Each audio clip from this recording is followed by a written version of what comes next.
Chers amis, avec mes collègues députés du Rassemblement national au Parlement européen, nous avons déjà évoqué le sujet à de nombreuses reprises. Je voulais vous parler aujourd'hui de la place accordée à la langue française dans les institutions européennes. Ce jeudi 9 mars doit se tenir une réunion sur un texte sur les violences sexuelles contre les mineurs, dont je suis rapporteur fictif dans la commission Culture. Mais le Parlement européen nous a informé que cette réunion ne se tiendrait qu'en anglais. Aucune interprétation en français ne serait assurée. Pour des thèmes aussi importants que la protection des mineurs et les violences sexuelles, il est scandaleux qu'on ne puisse travailler dans de bonnes conditions. Ce n'est pas la première fois que le Parlement déconsidère ainsi le travail des députés à travers la traduction.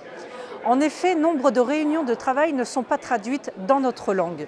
Les amendements en français ne sont souvent disponibles qu'à la dernière minute et de nombreux textes ne sont accessibles qu'en anglais alors même que le Royaume-Uni n'est plus membre de l'Union européenne.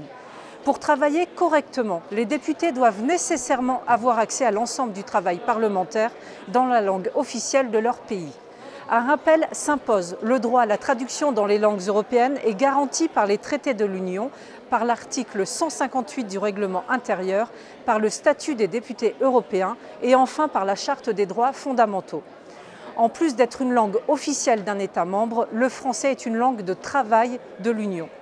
Ce manque d'égard pour la traduction du français est le reflet de la faible considération des institutions bruxelloises pour notre pays, dans l'indifférence de notre gouvernement.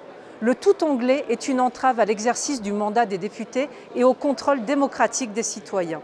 Vous pourrez toutefois compter sur nous pour défendre notre langue, dont la place devrait être plus que centrale dans les travaux parlementaires.